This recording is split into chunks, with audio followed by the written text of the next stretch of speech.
Good evening, everybody. I'd like to call this Harris County Board of Commissioners meeting to order this evening of April 19th of 2022. And Commissioner Andrews will lead us in our invocation this evening. Thank you. Let's pray.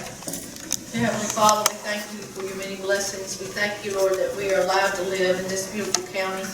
We pray tonight for all of the employees of the Harris County, Lord, that you would protect them as they serve the citizens, Lord. We thank you for everything that you've done for us. We pray, Lord, that you would give us wisdom to make wise decisions. In the name of Jesus, we pray. Will you please join us for the Pledge of Allegiance?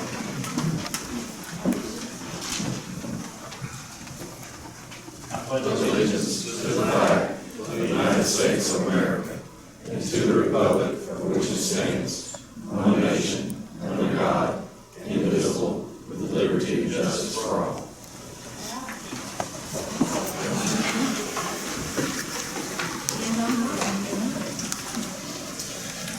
The first item on our agenda this evening is the approval of our minutes from the regular session of April 5th, 2022. Is there a motion? I'll make the motion to approve the minutes of April 5th, 2022. Is there a second? And all those in favor? Motion carries. The next item on our agenda this evening is an appearance of citizens, and this is Mr. Bradley Parker, the citizen who lives at 6630 Georgia Highway 85, Waverly Hall, on 4.44 acres. The request will be on the agenda to discuss roosters owned by his neighbor who lives at 6552 Georgia Highway 85, Waverly Hall, on 4.44 acres. Mr. Parker, Good evening. Thank all of you guys for letting me speak with you tonight. My name is Brad Parker. I do live at 6630 Georgia Highway 85 in Waverly Hall. I'm directly across the street from Ben Jones Machinery and approximately a half mile north of Luxville. You guys some reference of where my home is. Commissioners, I am here tonight to ask for your help. My family has lived in Harris County since 2009. In April of 2017, we purchased our current home in Waverly Hall. You guys all have a handout that I prepared. On the very first page, you can see two highlighted lots, mine is in yellow. We own the two lots shown on that map. That land totals almost 4.5 acres. When we moved to Waverly Hall, we found a community of friendly, considerate neighbors who've always volunteered to lend a hand and have always respected our privacy. We spent the next 2 years building our relationships with our new neighbors, and they've always, been improving our property. Things were going great until June of 2019.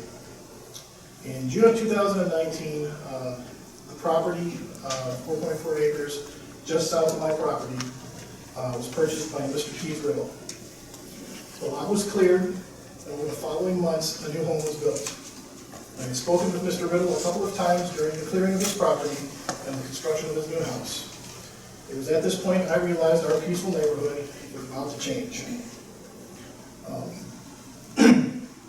Mr. Riddle bragged to me of his plans to raise fighting roosters on his property.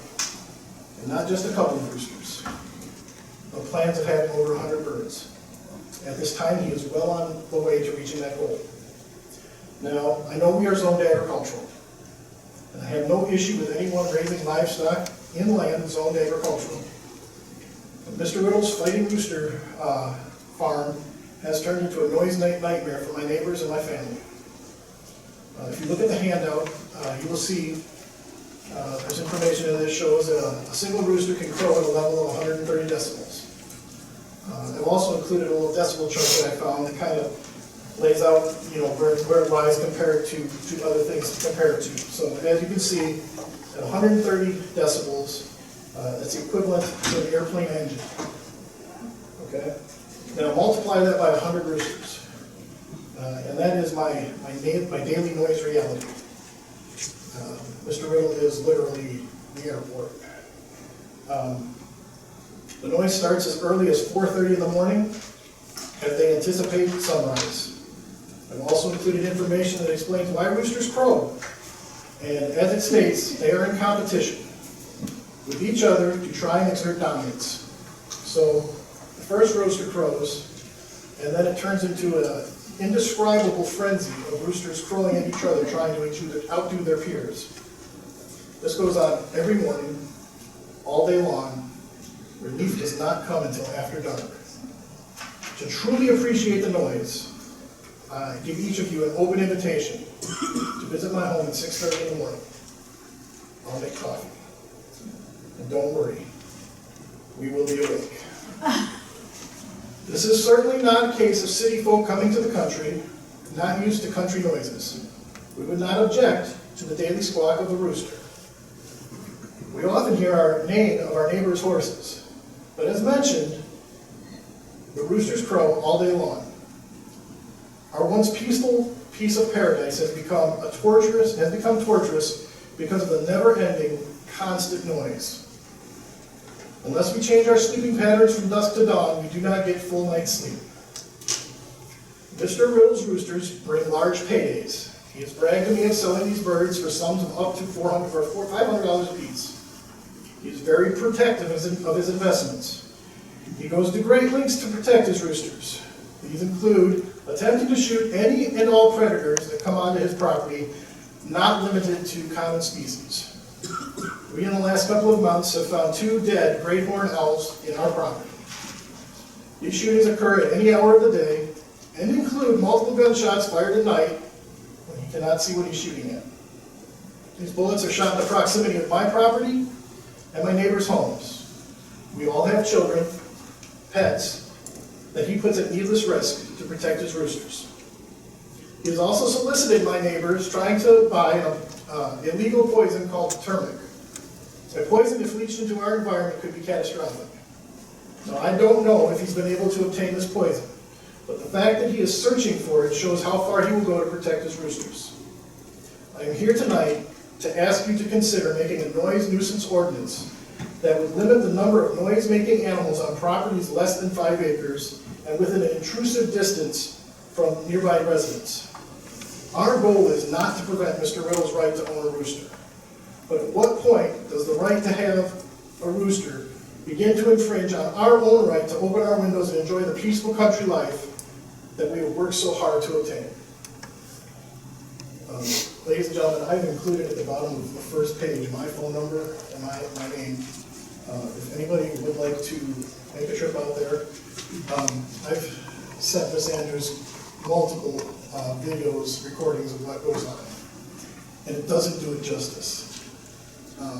We're not here trying to reinvent agricultural zoning and that, but what he's got going on there is borderline insanity at times. And like I said, if at any point anybody would like to come, I entertain that offer to any of you to please come out there and just witness what we've got going on. And I thank you for your time tonight. Any questions from the board for Mr. Parker? Thank you. Thank you.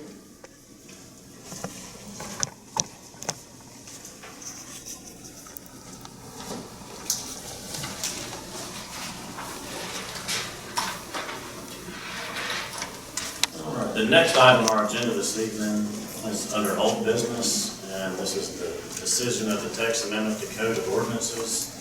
On April 5th of 2022, the board held the public hearing regarding the text amendment to Code of Ordinances to rewrite the zoning regulations, subdivision regulations, and associated codes pertaining to land development, and to create the Unified Development Code, UDC, to implement the comprehensive plan and associated county land development policies. Because the public hearing was held and closed, no further comments can be received regarding the UDC, although the board and the consultant may have discussion. Following the discussion, a motion and vote are needed to approve, disapprove, or defer action to a specific date. Are there any questions or discussion from the board? Recommendations? I'll start. Okay. I have some concerns that I shared from the beginning of this process of the UDC as it's currently written. I think there's some inequities in UDC as it's currently written that will be a detriment to certain socioeconomic classes.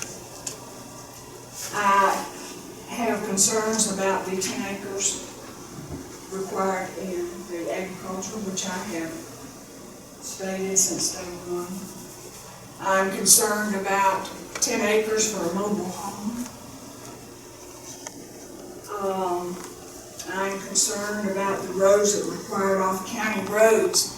And I attended the planning commission meeting and where one of our planning commission members made the statement that the intent is to stop building on county roads. I never had that communicated to me, and I don't know if that is the intent, but that was stated in that public meeting, that the intent is to stop building on county roads. I'm not certain exactly what that means.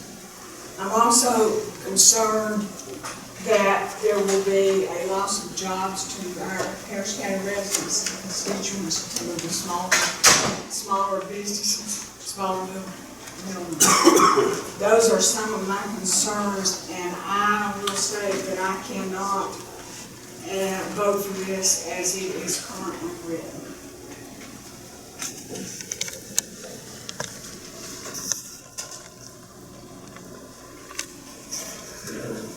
Comments or concerns with the UDC as it's stated? Well, as I've said from the beginning, I'm not real sure about the 10 acres in A1. It's been explained to me 5 different ways, and every way it gets explained, I still don't understand why we're trying to get to 10 acres when everything else, we're down at 2 acres or at 4 acres, and we're making this big leap up to 10 acres. You know, and I've been told, well, you can do this with your heirs, you can do that. Well, you know, what if you're the person that has no heirs? You don't have anything. I don't understand why we're making that big a leap with the 10 acres. If we're gonna do anything, then I think we ought to go 2, 4, and 6, or 2, 5, and 6. And the A1 should go to 6 acres, not 10 acres. To me, that you're still having an agricultural plot of land, but you're still also leaving it down low enough where you're not just somebody who may have to sell something off or may have to do something with their land. Like right now, I got several parcels of land that are 6 acres that are A1. If I put them together, because I want to put them in conservation, if something happens and I have to do something with that land and bring it back out, well then now all of that land is not going to be A1 anymore. You know, so I don't think that that's what we're in the business for, is to try to make somebody all of a sudden go through a rezoning process to make their land not A1 when they wanted A1 to begin with. And I'm not real sure about how we went from 4 roads in a subdivision to 0 roads. That seems a little bit extreme to me. You know, so some of these things I got concerns on, and I'll be honest with you, I've read this, and I've gone through this, and as everybody can see how thick it is, and I'm a school teacher, and even I have trouble figuring this thing out, and I keep going through it and going through it, and I'm not real sure that this is completely done yet. I'm not sure we've fixed this like we need it fixed, and I'd hate for us to do something and then all of a sudden we turn around next week and have to change something. You know, because this is a great undertaking we're doing, and I think we all agree we need to change our UDC. But everybody keeps saying we've been doing this for 2 years. That's not true. Because for a year of this, we were in the pandemic and everything was shut down, wasn't doing a whole lot. So we've really only been doing this for a little over a year or so. So it's not like we've been doing this steady for 2 years. So sometimes, you know, slow and easy is the way to go, not, you know, fast and out of control. And I'll be willing to discuss any of those items. Because I think we might need to make a few changes if we're going to adopt this. Because I believe that we need to update our UDCs, but I think we need to make sure we do it correctly. Or as close to correctly as we can, because nothing's going to be perfect.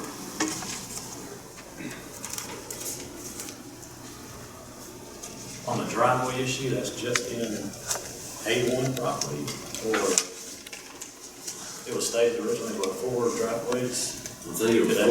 Outside of the subdivision road. Yeah. That's a major subdivision. Major subdivision. And what do we have to do on that? What do we go to, where did Brad go? Okay. What do we do to mine? Driveways, It's the same thing. 0? You put 0 on it for anything. See, and I don't think we should go with 0 It should on minor be. subdivisions. It should be 3 to match minor and major difference. Now, I can see a 3 major. minor, 4 major.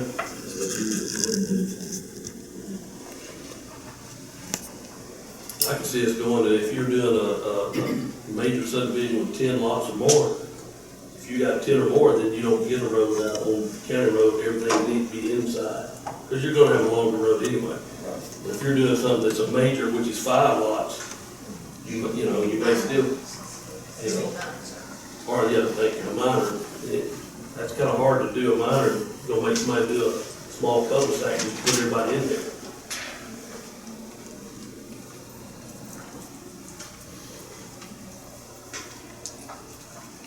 And if you look at most of the people that's come and spoke at the planning commission and spoke at our last meeting, the majority of them have issues with the 10 acres in A1. And there's a few outliers here or there, some other things, but the majority is at 10 acres. And not everybody that came and spoke is a realtor or a developer or builder. And since our last meeting, I've had the opportunity to have 10 people contact me that are not realtors, builders, or developers, and they're all either confused or do not agree with the 10 acres in the A1. And some of them are very intelligent people. If they're confused, then I don't feel so bad that I'm confused.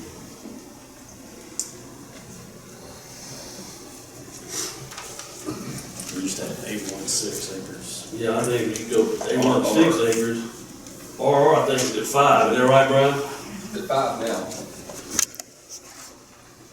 So if you did the 2 acres, which we already have for residential, if you did 5 in RR, and then if you did 6 in agricultural, if somebody needed to break it up, you could do, split it into 2 3-acre lots, so that way you still go down, and that's more into the residential type anyway. You know, or if you You sell split 3 A1 to RR, does that prevent you from splitting A1 to RR? If we have A1 at 6 acres, you wanna rezone to RR, now you're at 4 acres, and you end up with another 2-acre lot in R1, which would have to be R1 to have a 2-acre lot, is that correct? So we'd have to do A1, if we went with RR being 4, A1 would have to be an 8-acre. Yeah, that might be better than 10. Yeah, just trying to look at. No, I agree. Yeah, I teach social studies, I don't teach math.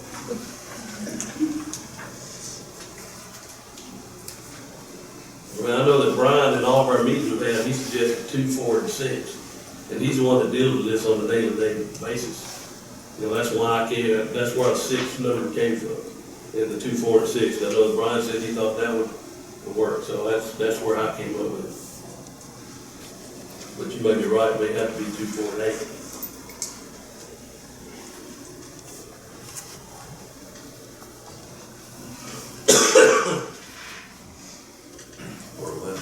Or less. I mean, you know.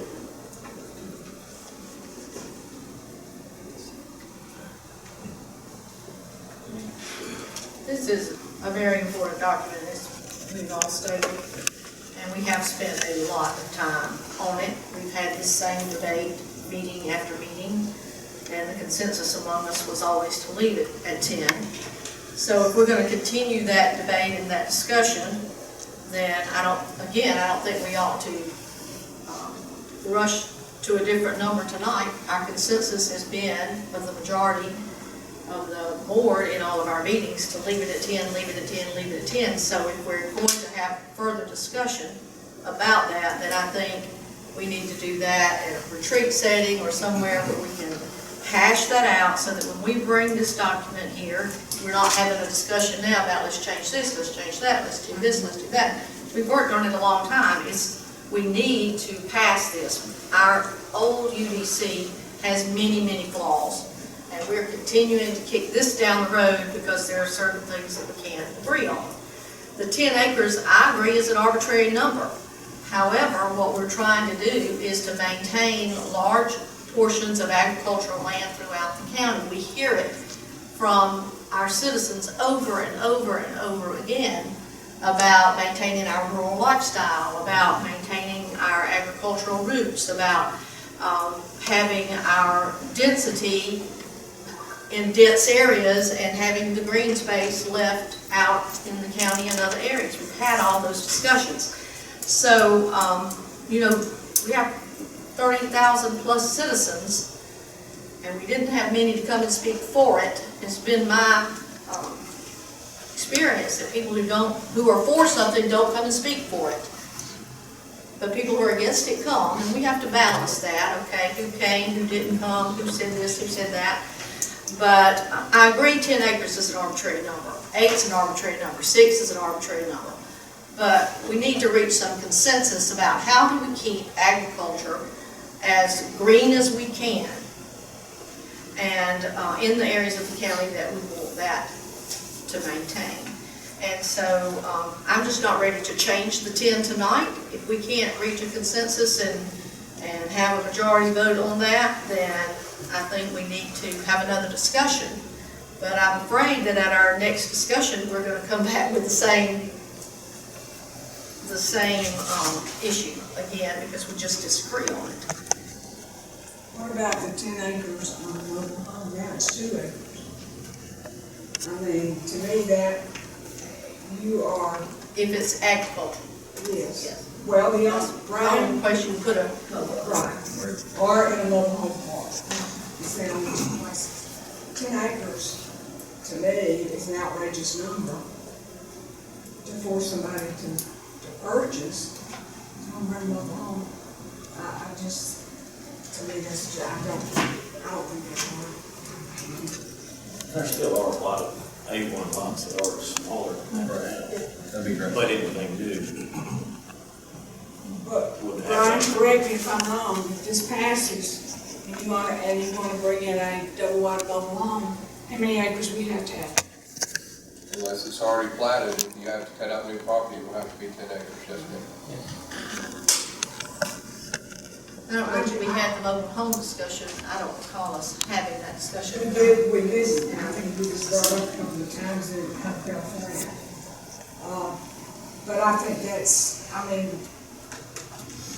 to me, it's not fair to some people. It really is. And I think that, well, I've already said I can't vote for this one. Because I'm not going to be one of those. And if you have the 10 acres and everybody loves to say they can get it rezoned, that's not a given. That's not a given. We're not going to be sitting in these chairs forever. That's true. Some of you may think you are, but let me tell you, you're not. So you don't know who's going to come behind you, and you don't know what their decision could be. But 3 commissioners could look at somebody and say, no, we're not going to rezone your land. And then what? Do you want to be the one that tells them they can't rezone their own land? Do you want to tell them they can't use their own land? We've done it before. Give me a case. But what you're right, is that it would have to be rezoned. But the rezoning process provides the planning commission with an opportunity to review it, and then the commissioners an opportunity to review it. That's what zoning is all about, is to say, yes, you can put that here, and no, you can't put that I'm here. Yes, talking you about can put that here. disposition of property. I'm not talking about placing a business or placing a kennel. I'm talking about disposition of property. That's what R1, R2, RR, all of that is us telling people what they can do with their But there's property. no guarantee. No, there is that you not. get that rezoned. That's why So we're if you here. have 10 acres, what are you gonna do with it? What are you gonna do with it? Nothing. I have a personal answer to that, but people have to decide. If they want to live here, then here are the rules for Harris County. If you want to live in Meriwether County, here are the rules for Meriwether County. If you want to live in Muskogee, here are the rules. That's what zoning is. But you don't make it no different. And that's what we've talked about ever since I've been a commissioner. We make it more difficult for people. I work with law people. And I don't feel that this is written to welcome all people. That's not people. Well, I don't think it's about welcoming people. I think it's about how the land will be used. And we are responsible for this document. It's not about who we welcome or who we don't. It's about creating rules for people. You heard Mr. Parker say tonight, he thinks our rules, we don't have enough rules around noise. He thinks we don't have enough rules around how many roosters you could have on a 4-acre lot. So that's what zoning is all about. It's creating rules to manage those kinds of things. And, you know, if the rules are on your side, you like the rules. But if the rules are against what you want to do, you don't like the rules. And that's just human nature, and that's the way that we are about all kinds of rules. But again, I don't want to change this document tonight and then vote on it. If we're going to make changes to this document, then we need to carry it back to a time when we have time to discuss and to look at all of the issues. We don't need to change it tonight and then vote tonight. I do agree with If we're gonna take it back to the work session, I would rather find hot topics and go discuss those topics and done with it, Come back with And whatever the vote is, the vote is. Yep. Well, I think if we go back to the work session, we discussed the things that have been brought up. You know, in a lot of our work sessions, we started, okay, everybody's good with Article 1, everybody's good with Article 2, everybody's good with Article 3. We get to Article 5, and then all of a sudden somebody goes back to Article 1. I think we go do the work session, we only discuss these items, knowing that this is what the people have said, we need to tweak a little bit more, and we discuss that. We don't, you know, if there's nothing in Article 9, we don't even approach Article 9. You know, we just go to these topics. And I agree with that. You know, the 10 acres, you know, like we've all said, I don't want to rehash it, everybody's already said it. But it is an arbitrary number, and there's no rhyme or reason to it. It's just us trying to conserve, you know, our agricultural land. That, you know, I know I've had a ton of people, even in my side of the county, you know, we're seeing a lot of the growth as well. But outside of that, you know, another issue I have with it is PRD. PRD in itself, the way that we've got the verbiage inside of it, it is centered around being able to bring the single-family homes and a certain percentage of those single-family homes to be able to be brought in before the commercial aspect is either built or either brought in, not necessarily dictating what type of business comes in, but at least structure-based, that way small business has somewhere to be able to, you know, come and launch their business without having that capital investment in front. With the, you know, offset of the size of the lots. You know, we just put in, what was $1 million plus into Northwest Harris to get it, you know, pack ready, trying to entice businesses in. You know, I feel that if we take the verbiage out and say, hey, look, you know, only thing that, well, the thing that's changed with commercial is now you can't rezone this location that was allocated for commercial. It's not that there has to be a structure. In my opinion, I think if we're going to try to be, you know, small business friendly, try to bring more business in, we need to have, you know, the verbiage in there saying, look, you can build to 20-25% of single-family homes at first, then bring in a shell of a structure, not necessarily a, you know, a completely, you know, completely, you know, dried in and set building, but something that's a structure there where a business can come in, take over the space or half the space and be able to move, just to, you know, kind of stick with our, you know, small business friendly mindset that we're trying to do even with Northwest Harris. I mean, that's the investment we already made. Two, I want to bring up another, you know, discussion too, and it doesn't have to do with roosters, but it does have to do with hens. You know, we live in the county, and, you know, in R1 in itself, outside the aspect of having like a subdivision or, you know, outside of an HOA's confinement where they can, you know, feel like they should be able to govern themselves when it comes to this, but I think people in R1 should be allowed to be able to have hens, not roosters, but hens. And then, I mean, we can, you know, you know, we can say, you know, how many dogs can be, you know, on a property. Why can't we say the same thing with hens? And you're in the county, and I've had an inundation of people wanting, you know, wanting just that.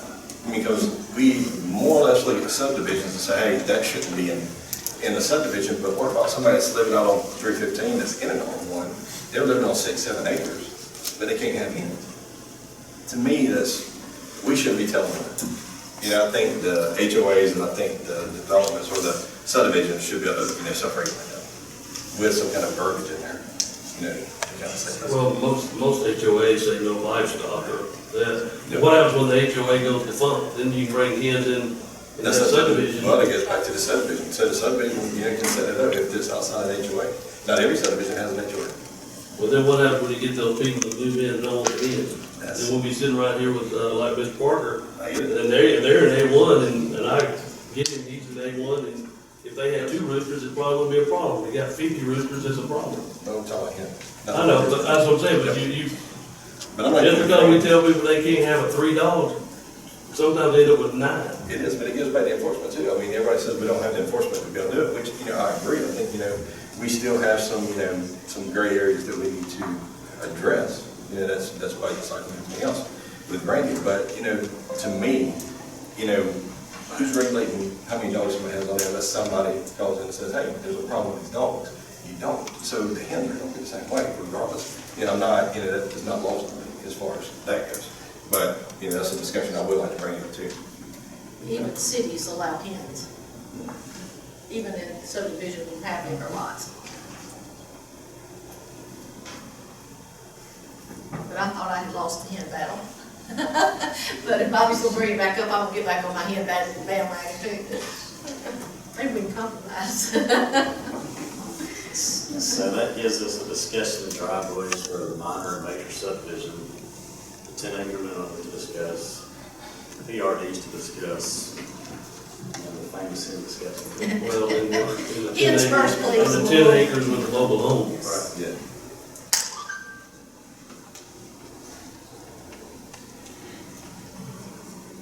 Brian, with mobile homes, people, what's the rule with the mobile home or R right now? None whatsoever? Only A1, MHU1, and MHU2.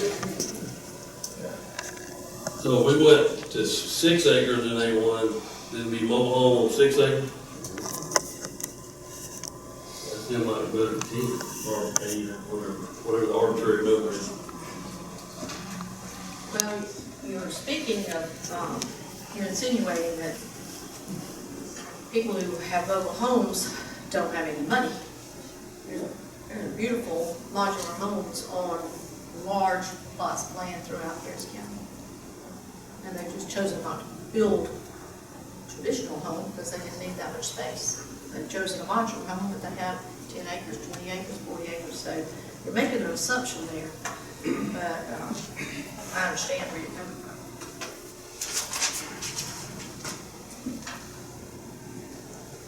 Anything else you would like to add to that discussion?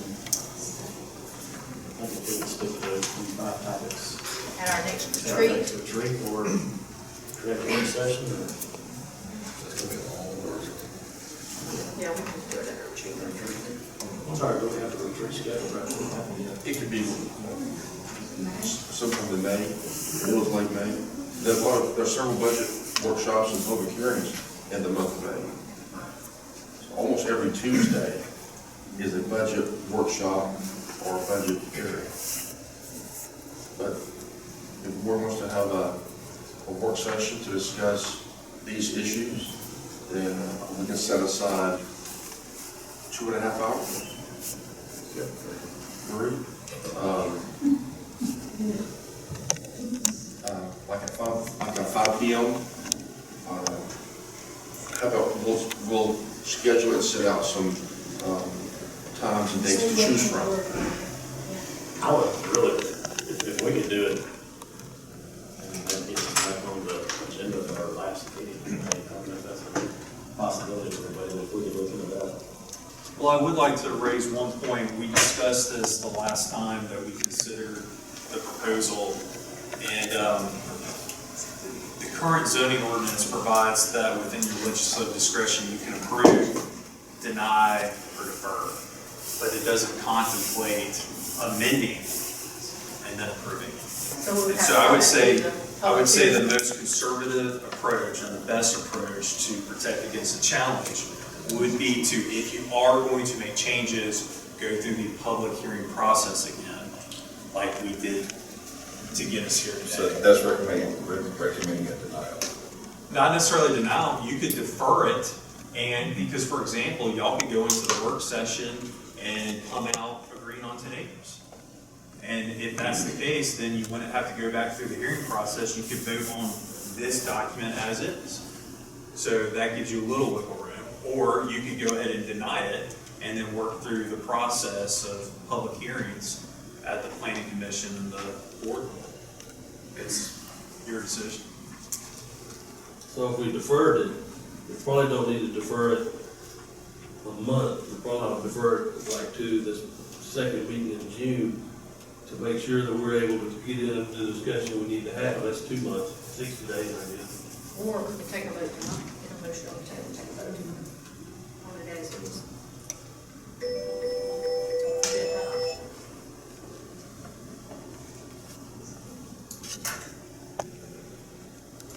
If you're going to defer, your ordinance provides that it needs to be a specific date. So I would include that in the motion. And if they do that, would they not have to re-advertise the public hearings, which is gonna be a, If they're deferring the decision, I wouldn't say there'd be re-advertising of public hearings. It would be just how we got here tonight. The public hearings have already been conducted Okay. on this document that's in front of you. just wanna make sure.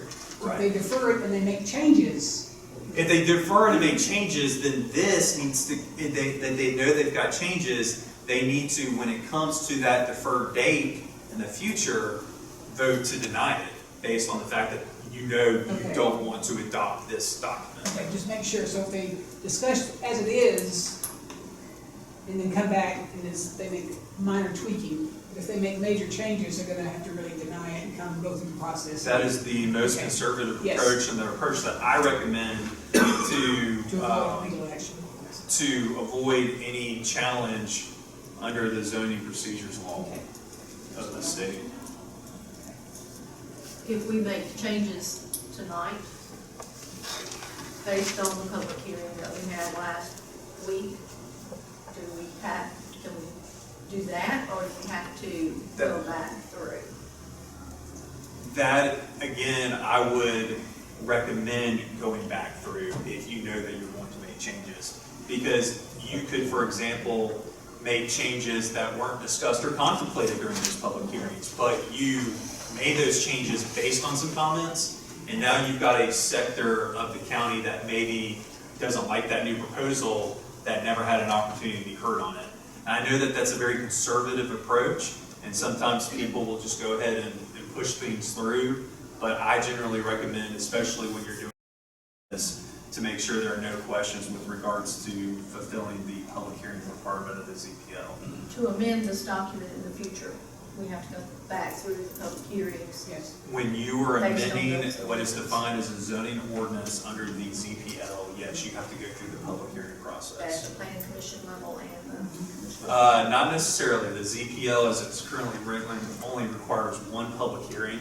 And so sometimes you have jurisdictions that only require one public hearing, but that doesn't prevent you from doing more. And Harris County is one that does require more. It requires one at the planning commission stage and the board stage. But as long as you have a meaningful public hearing for proper input, then it satisfies the ZPL. So if we approve this, and then we go to a work session, and that we all somehow decide to agree we're gonna let hens go in, and we're gonna change the 10 acres to whatever, we're gonna change some other things, we'd still have to go back and have a public hearing on those changes, even though Yes. those are the changes that everybody's talked about every time we've had a discussion. That's correct. This is like any other ordinance. It's an organic document that can be changed at any time. But because it deals with zoning, you have to make sure that you fulfill the requirements of the ZPL and any local requirements that y'all have within your ordinances. I would have to agree with your recommendation. I think that's probably defer. I don't mind the public hearings, I just want to make sure we knew Yeah. what we had to do here. Right. And again, all I'm suggesting is if they do defer, let's play this out, they could defer to a date after their next retreat, just so they don't make a decision tonight. And if for some reason they come out of that retreat and they're fine with the document as is, they could come back at that date certain and vote on it, to approve it, or to deny it. Or if they come out of that work session with a consensus that, yeah, we all agree that these changes need to be made, then it sounds like they've got a consensus that a motion and vote to deny it at that next meeting would occur, and they could then go through the process of going through the application and public hearing process with the revised proposal. Right, based on what the changes. Correct. I mean, if we're gonna be honest, I mean, I think we all have, well, when I say we all, I mean, there's multiple changes here that I would like to see. You know, I mean, deferring it, you know, I mean, I'm not sure that really articulates what we're trying to do. I mean, we're gonna be changing potentially. Well, my opinion would be, why would we want to vote on something that, approve something that we know we're going to make changes to? I don't know.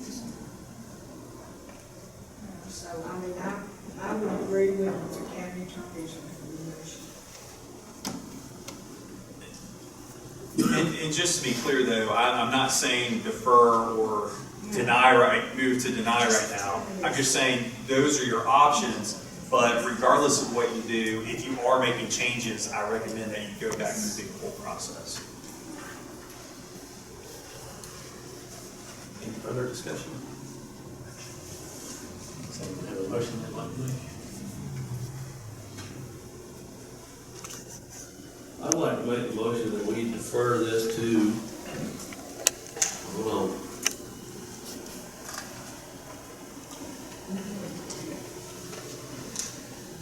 June the 7th, because that's our first meeting in June. That should give us enough time to have at least a work session so that we can discuss these items that we know, that we've talked about, those 6 or 7, and come back, and then June 7th, we either deny or we approve, or, you know, whatever we need to do at that time. Approve as is, deny based on what y'all decided that. Right. And then If there's no change, we Go back would, to you the know, process. whatever. I'll make a motion, we defer to June the 7th. So just so I get this straight, so we're deferring to get to a point where we're trying to change some stuff, and then we deny it and come back. No, I mean, if we change it, I'm just saying if that was the process we wanted to change, then we have to deny it, that's deferment, Well, then come back to the process. there's a motion on the table. I guess the question is there a second? And then y'all can discuss. Right. Any second?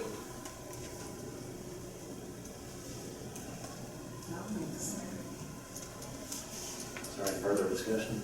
Going back to my original statement before the second. So, I mean, is that what we're facing? I just want to understand that. So we're gonna defer it. Which pushes it out. You're gonna defer it, and then you get there, we're gonna change it, because, I mean, to be honest, there's gonna be changes. So we're already saying we're gonna deny it.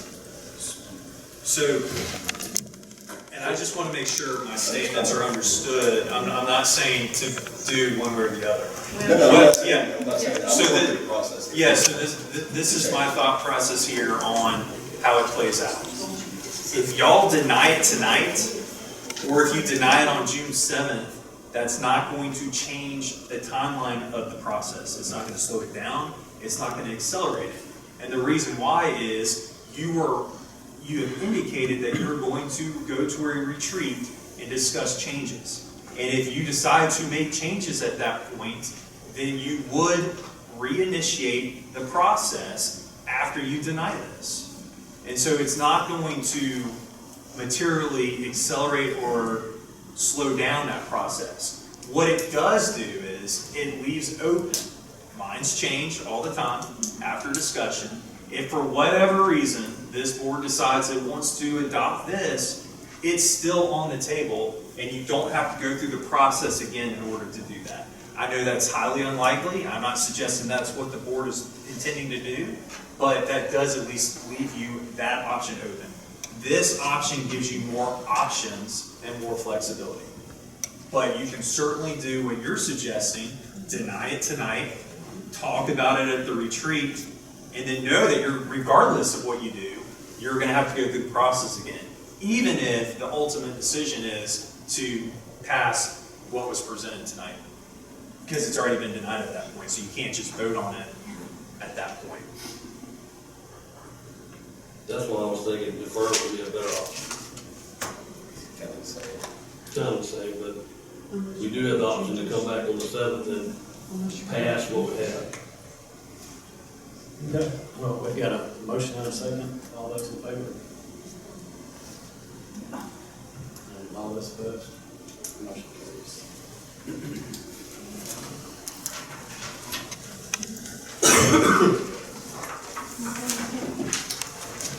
right, the next item on our agenda this evening is an appointment for the Board of Elections and Registrations. With the recent resignation of Wayne Harbert from the Board of Elections and Registration, there exists a vacancy to complete his term, which expires December 31st of 2023. And Commissioner Langston has an individual that she would like to appoint to this board. I do, thank you. I would like to appoint John Grant to the elections board. You don't have a written bio, I can probably give you one, but I think most everybody knows John. John's a 26-year resident of Harris County. He's a small business owner here in Hamilton. He's been active in elections and in public reporting for many years. And I think if you know John, you know that he's very meticulous and does thorough research on many of his decisions or issues. So I would like to make the motion to appoint John Grant to the election. Okay. Well, we have a motion, and I will second that motion. Any further discussion? And all those in favor? Motion carries. Thank you.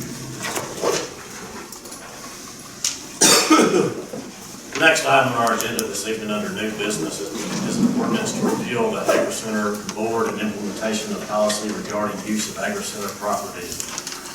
On July 2nd of 2013, the Board of Commissioners approved the development plan for the Ag Center property after meeting with the Harris County Cattlemen's Association to agree with the plan. An ordinance to repeal sections 2-71 to 2-85 of Chapter 2, Article 4, Ag Center Board, and setting out the plan to use the Ag Center was drafted, but due to various issues, the ordinance never came before the board. The Ag Center Board is no longer in existence, and most of the members of that board either were or are members of the Cattlemen's Association. Although the ordinance still needs to be repealed as a result of conversations with Russell Britt, the county attorney, it has been decided that the plan, use, and scheduling of Agri Center would be better set out in a policy rather than an ordinance. Therefore, an ordinance to repeal sections 2-71 through 2-85 of Chapter 2, Article 4 of the Code of Ordinance and the policy regarding the Ag Center development and use have been prepared for consideration by the board. This is the only reading of the ordinance to repeal the Ag Center Board ordinance, and the ordinance may be received by members of the audience either in favor or opposition.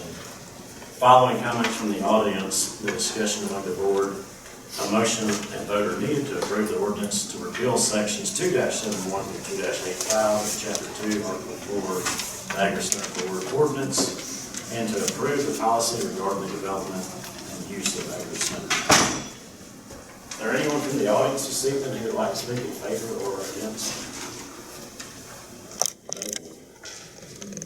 Mr. Chairman, I brought this up at the last family retreat. It's just a housekeeping thing. Okay. It was started when John Taylor was here. I took it to Russell, and it needs to be taken care of before I leave. Everybody forgets about it. Okay. And I'll just say, there are two separate items here, right? So y'all can vote to repeal or not repeal, and you can vote to adopt the policy or not adopt the policy. But in talking with Nancy and Randy and trying to understand the intent of what we're trying to do here, to me it doesn't seem like the category of regulation that should be codified. We usually don't put in our code of ordinances how we manage each county building. And so to me, that just seemed more like a rule or regulation or policy. And so the board is in its prerogative that can decide how it wants to do that. Any other questions from the board? This map at the back, this plan, the Ag Center plan, Yes, ma'am. that's not part of the ordinance or the No, policy. that's just a plan to show you what the master plan Was at that that the time. board and the Cattlemen's meeting people agreed to. I had asked at some point, right before the pandemic, that we have a committee to develop a new plan for the ag center, and then we had the pandemic, and we never did that. But I would like to do that and have the Cattlemen's Association and others in the community who are interested in that property So you want a new map? have a new master plan, because I know when I hear their discussions about Oh, yeah. what they would like there, it doesn't match this. And so, I'd like to do that outside of this vote tonight. I just want to bring that to the table. Thank you. Any other discussion? Is there a motion? I'll make a motion to, repeal the ordinance from section 2-71 to 2-85 of chapter 2, article 4, the Agri Center Board ordinance. And to approve the policy regarding the development and use of the Agri Center. Is that the right verbiage there, Nick? Because that map has nothing to do with it, just to show you. Right, okay. Yeah, you can, if you wanted to decide both of them at the same time, or if there was a reason to split it up, you could have done that too. But We have a motion, is there a second? I will second that motion. All those in favor? Motion carries. The next item on our agenda this evening is an ordinance to amend the alcohol ordinance to allow breweries, brew pubs, distilleries, and microbreweries and other lawful purposes. At the request of the board, the ordinance to regulate the sale and distribution of alcoholic beverages in Harris County has been amended to allow breweries, brew pubs, distilleries, and microbreweries. Also included in the amendments are revisions to show that the application process and issuance of license will be administered by the Community Development Department rather than the Board of Commissioners Office. This is the only reading of this ordinance, and comments may be received from members of the audience either in favor or opposition. Following comments from the audience, a discussion among the board and motion and vote will be needed. Is there anyone in the audience who would like to speak on this evening? All right, are there any? Yes, ma'am. These changes are really tied to the UDC. There's really no reason to necessarily adopt this tonight, because the zoning ordinance that now stands doesn't allow these things either. So if the UDC, if and when it ever gets done, then this can just be brought back up at that time. So they're coincide at the same time. Would you not agree, Russell, on that? Because these changes are only, if the zoning ordinance as it's currently written doesn't allow for certain activities in certain zones, if that's what you're saying. yeah, I guess we'd have to you're amend right. the current zoning ordinance to allow things to come into But play. I thought, isn't this more just dealing with the licensing in and of itself? It's the two things. It's the breweries, microbreweries, brew pubs, and the changing in the community development. They're gonna take that over anyway. Right. And so my point is, just because you don't have an area that allows the activity doesn't prevent you from setting up the license structure. So, Correct. but you're right, I mean, it's the chicken and egg type discussion. So if you put it in the alcohol ordinance, somebody says, I won't have a brew pub, well, you can't. Well, you can, but it's not gonna go anywhere because it's not allowed in the zoning. So, Yeah. They could file for a text amendment. yeah, text amendment for the current zoning, but then that requires 2 readings before the Board of Commissioners. So by Yeah, that time that happens, your June 6th, 7th meeting is gonna be here. I don't disagree with you as far as, clarity. Yeah. And so if the board's concerned about clarity, then doesn't have to make a motion tonight. That's just. All right, so then let me ask you this question. If, because I'm all for this, I've been for this since the get-go. Right. We know we want to put this in the UDCs. If we put it in the UDCs, well, that's a change, so that means we're gonna have to go back through the process already. But that's where Right. I want to make sure that we're clear. This isn't a zoning amendment. That is not.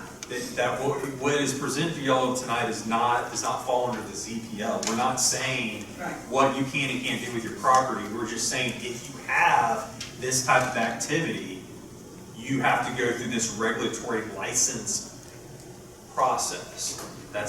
Those are two different things. But there wouldn't be a process because you don't allow those things, because they have to be on the proper zoning and the proper area and the proper acreage, that kind of thing, and it wouldn't go anywhere. Right. It would Which be- goes back to the question is, we want to put this in. Yes, So we're gonna have to go through the process, because we're already gonna have to change it. So if we'd have passed the UDCs earlier tonight, instead of deferring them, and then did this, we would have to go back through the process. to amend And it. that's what I was making the point about the front. I mean, there's gonna be change. Or can we make a motion to go ahead and start the licensing process and defer the zoning part into the UDCs when it's approved? I think the license is two different things. The license, we can go ahead and. That's what I'm saying. We make a motion. If you want to change the book on alcohol, your alcohol ordinance and licensing, you can do that. What Nancy is saying though is, it doesn't make sense from a practical standpoint, Right. because you currently can't do it under the zoning ordinance as it's currently written, unless you had a text amendment. But community development is already taking over the processing, this would just put it in the So- ordinance that they definitely do. So I think it sounds like Nancy put this on this agenda. Anticipate. And if for whatever reason y'all voted on the UDC, you can go ahead and vote for this if that was your choosing, to then go ahead and have them line up and be consistent. But now that there's been a deferral on the UDC, then and you do want them to coincide, then you don't have to vote on it. Or you can vote to deny it tonight. So, But there's no motion on Or the, don't go yet. there's no motion right now, so. I make a motion that we table this to the June 7th meeting. I'll second. Motion and second. Yes, they can do that by majority vote. Okay, but this is a major change that y'all haven't been discussing for the UDC, would that not require them to deny it and go back through the process? which is what I was asking, because it's a zoning thing. That, We can those discuss four it in items our are not in the current UDC. Yeah, I like that. These items, Correct. but these will never be in the UDC. Yes, they will. All right, so, They'll be- we'll just add that to the list we're gonna discuss. Table it, let them figure it out. Yeah, that's where I'm getting that work for me. Okay, We've got a motion and a second. Any further discussion? All those in favor of the table? Motion carries. All right. The next item on our agenda this evening is for the county manager. This is our project updates. Mr. Dowling? Mr. Chairman, Board of Commissioners, the program of work going on this fiscal year, hitting the high points, number 6. Begin design and provide cost estimates for a new EMS volunteer fire department facility in the North Mercer Business Park. Several design meetings have taken place. There's one more to go before that design is finalized, and then it'll eventually go out to bid from the next 45, 50 days.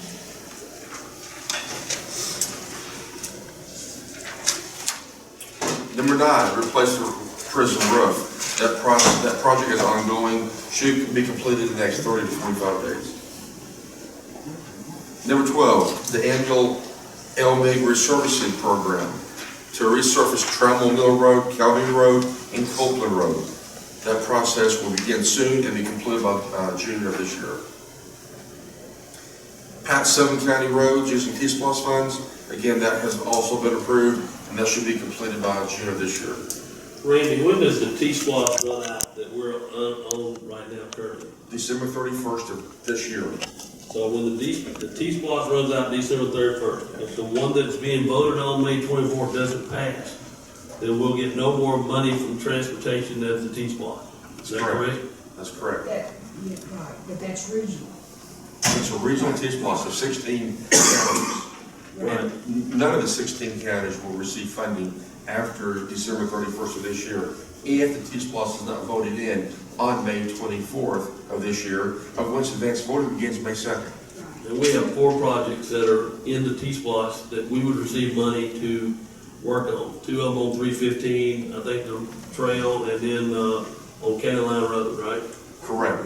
There are 4 projects on the list, so if the voters, if the 16 county regional voters voted to approve the T-Splosh. Cindy, I'm sorry.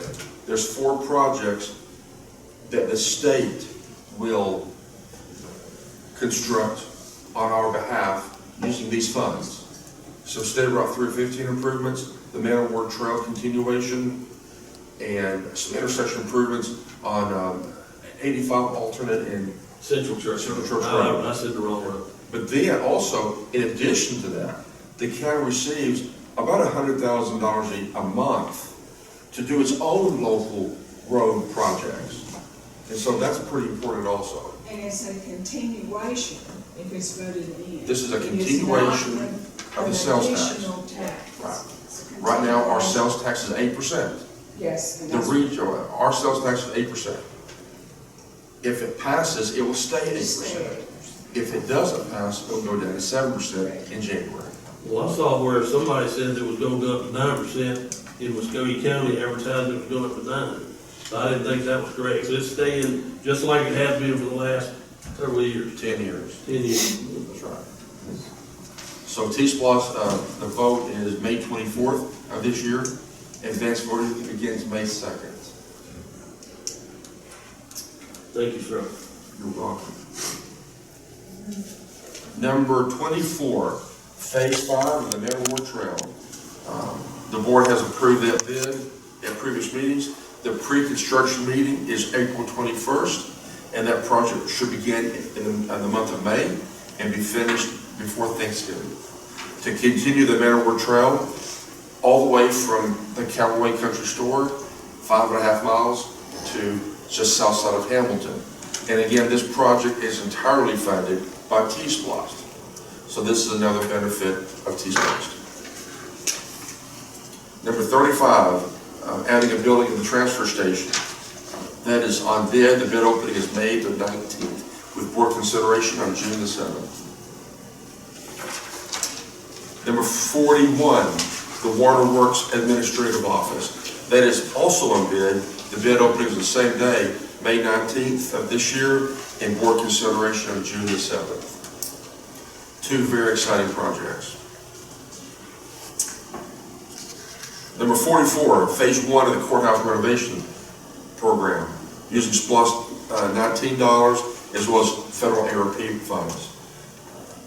Hopefully on May 3rd, we'll have a guaranteed maximum from the general contractor, and that project can proceed. And hopefully be finished by the end of this year, maybe a little bit of early 2023. Has there been any talks, because I know we're using ARP funds, is there anything new? No. No, there's no discussions, no chatter on the Phase 2 of the federal ARP funds. The county in Phase 1 received 3.4 last May, and we have spent some of that, and we're going to spend some of it even more. The promise last year, or the expectation last year, was another phase would also come out 12 months later, which is next month, of another $3.4 million. No, there's no discussion. Nobody's talking about it.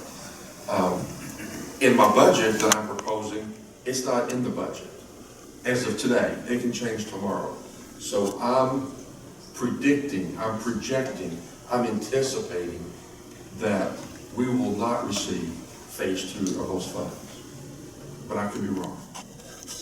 But right now, with the information I have, that's what I'm predicting. So the courthouse project is very important, and it should be starting very soon. The Mercer Med Clinic, which the county was a very big partner with, is completed. It is open for business, and their public ribbon cutting is tomorrow, April 20th at 2 p.m. So the ribbon cutting set for the public is open tomorrow at the center on Collins Street, not far from the courthouse, 2 o'clock tomorrow afternoon. Number 47, impact fee study that was talked about earlier this evening. And number 52, the T-Splosh continuation referendum was also discussed, set for May 24th referendum. That pretty much is a program of work. Be happy to answer any questions the board may have. back to the 19, which you didn't address, and so, a couple of weeks ago, I had a question when I talked about what we would do in case there was, God forbid,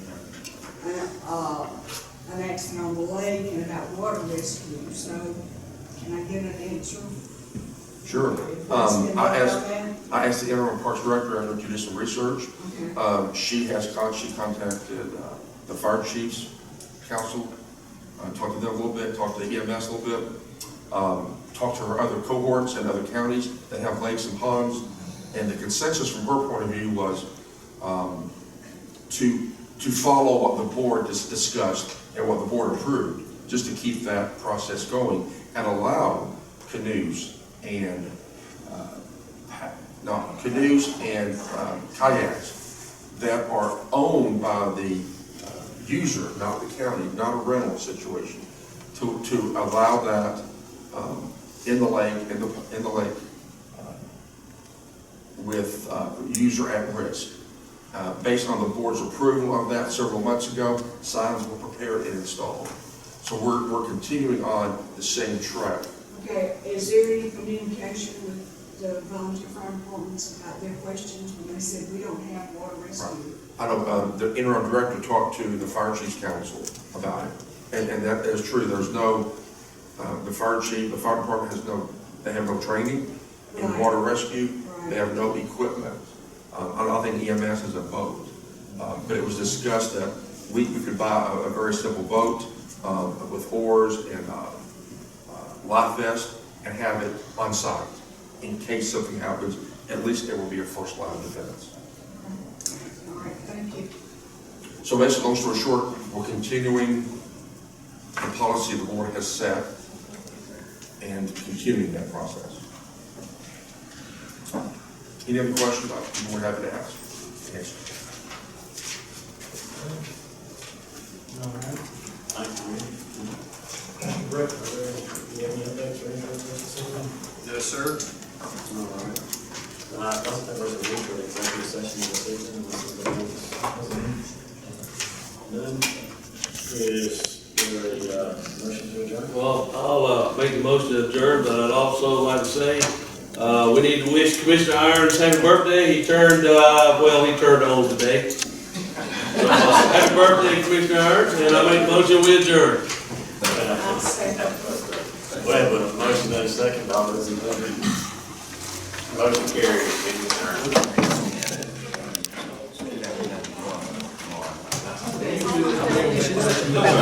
They were taken out of the UEC.